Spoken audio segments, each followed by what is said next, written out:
सूरज की किरणें धीरे धीरे आंगन में फैल रही थी। चारों ओर एक हल्की सी ठंडक थी, लेकिन हवा में त्योहार की खुशबू महसूस हो रही थी।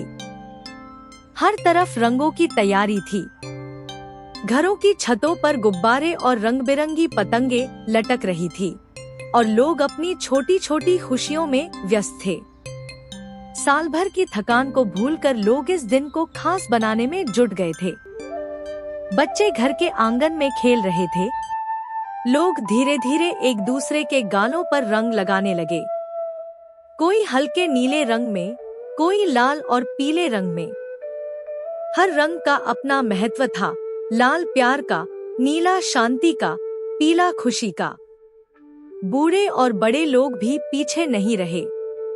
उन्होंने बच्चों के साथ मिलकर एक दूसरे के चेहरे रंगों से भर दिए।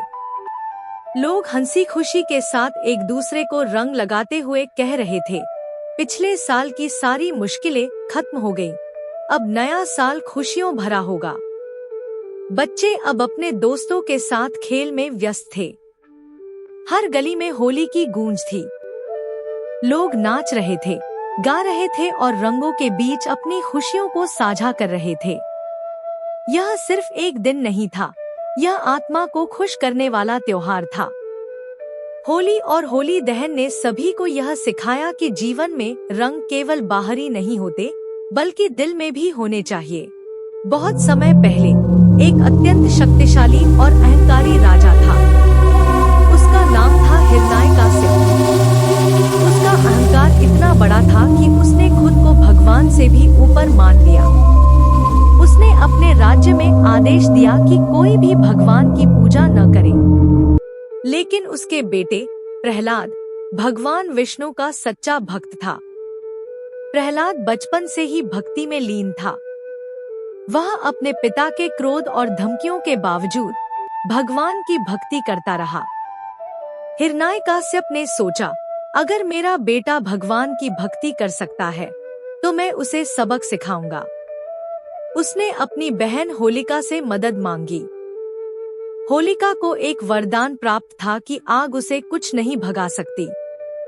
हिरण्यकश्यप ने कहा, होलिका, अपने वरदान का इस्तेमाल करो। प्रहलाद को आग में बैठा दो और उसे जला दो। होलिका ने प्रहलाद को गोद में उठाया और आग के बीच बैठ गई।